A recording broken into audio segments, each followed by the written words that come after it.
On va maintenant passer au programme présidentiel de Marine Le Pen.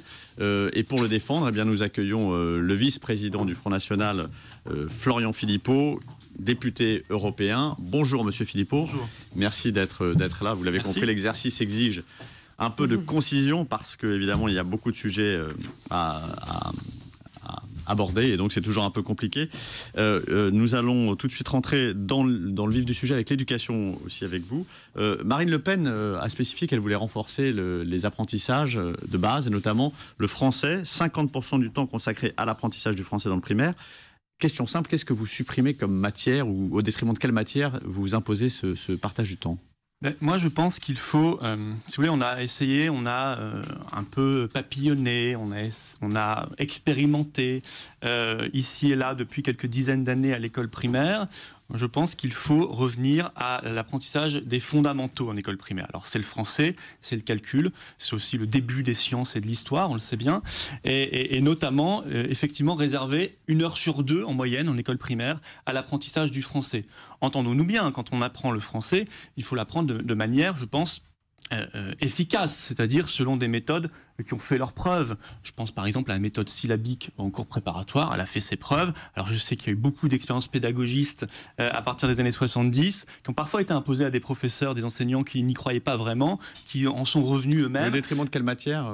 On fait moins de maths, on fait moins de calcul, on fait moins de... Non, justement, je pense que le calcul, c'est important aussi, mais on a essayé, on a papillonné dans des expériences, on a fait venir tel ou tel intervenant, alors 1 heure de temps en temps, et on se rend compte que finalement, ça ne sert à rien, ça dépend des écoles d'ailleurs. Ça ne sert pas à grand-chose, ça n'imprime pas, et on arrive à une situation où en 6e, un gamin sur 5 ou un gamin sur 4 ne maîtrise pas correctement la langue française, et d'ailleurs de moins en moins, puisqu'on sait, il y a eu des dictées, la même dictée faite en 1987, puis refaite en 2010, et on voit qu'on est passé, le nombre de fautes a explosé pour le même niveau d'élèves, ce qui prouve qu'on a mesuré objectivement une baisse du niveau. Or, on sait que si on ne maîtrise pas la langue nationale, le français, en réalité, on est en échec presque garanti pour la suite, et y compris pour son insertion professionnelle. Donc, je pense que c'est important de remettre en place ces fondamentaux.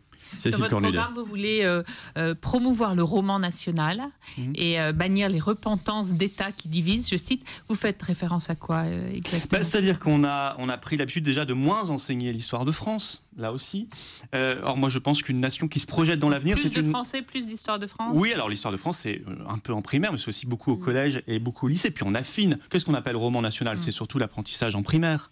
On apprend d'abord les grandes périodes, les grandes dates de l'histoire de France. Il y a l'idée de positiver. Oui, mais je pense qu'il faut, et on peut tout à fait légitimement être fier de l'histoire de France, qui est une vieille, belle, grande nation, et on doit tout apprendre dans l'histoire de France. Mais je crois qu'on peut raisonnablement en être très fier, et c'est bien de se projeter dans l'avenir plutôt positivement qu'en permanence en étant dans une forme de repentance ou de négativité qui, à mon avis, ne fait avancer personne. Par exemple, le discours de Jacques Chirac au Veldiv, est-ce que ça, c'est de la repentance ?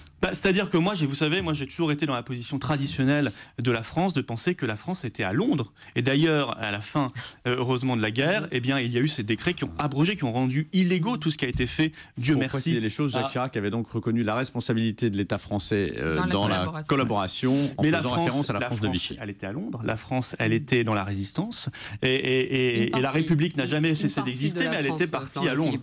Ah, mais moi, excusez-moi, moi je reste fidèle à cette histoire, parce que je ne veux pas jeter avec l'eau du bain nos résistants et tous ceux qui ont fait beaucoup de choses. Mais l'un n'exclut pas l'autre.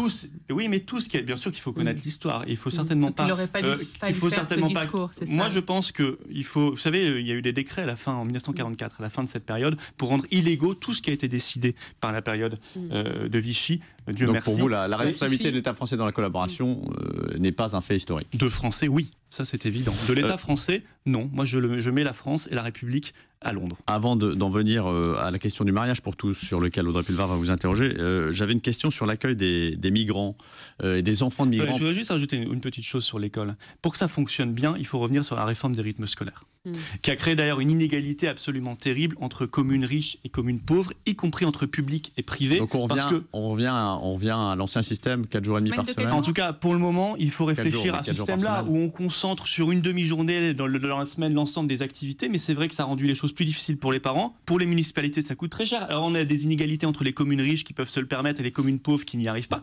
Et puis on a créé une fuite. D'améliorer la vie des enfants, pas celle des parents.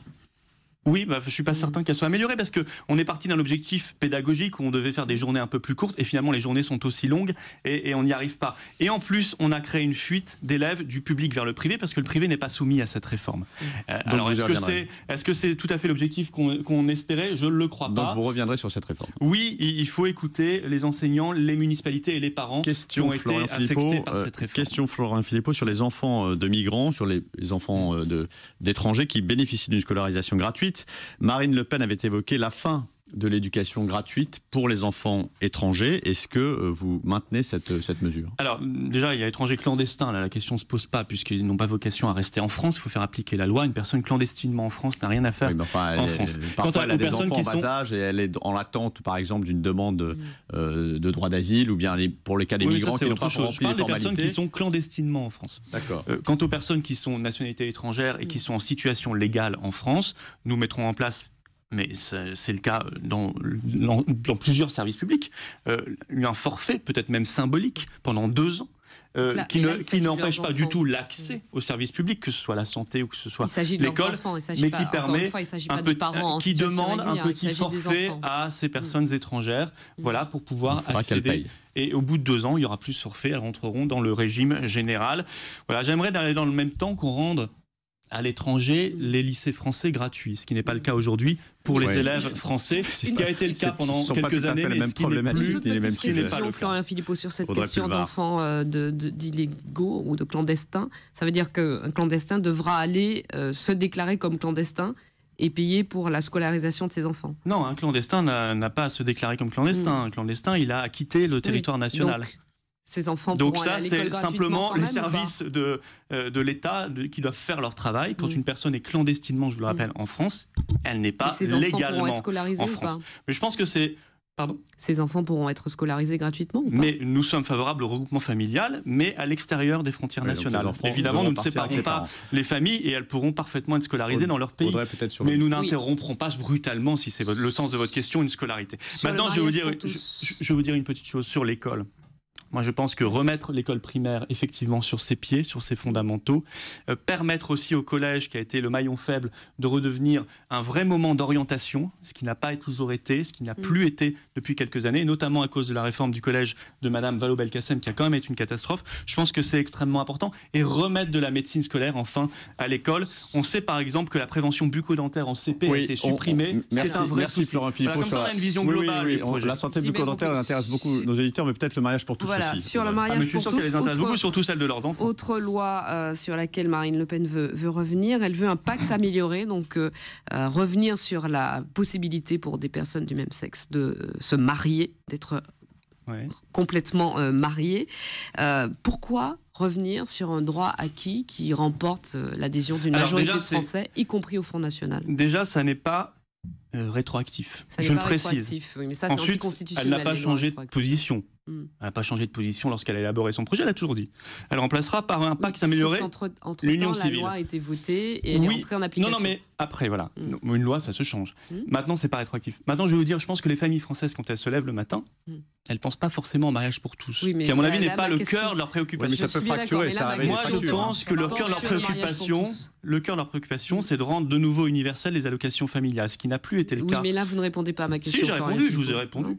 C'est de travailler sur des crèches. Des crèches, vous savez, parce qu'elles se demandent où leurs enfants vont aller en crèche. Mais ça, c'est un autre sujet. C'est d'augmenter, par exemple, de 25% l'APL pour les étudiants de moins de 27 ans. On pose des questions. Puisque ce n'est pas important, pourquoi revenir sur le mariage pour tous ? Si, je vous ai répondu, ça sera remplacé par l'union civile de manière non rétroactive. Je peux le répéter 10 fois, parce que je sais que vous aimez bien poser 10 fois la même question. Puisque ce n'est pas important, pourquoi revenir dessus ?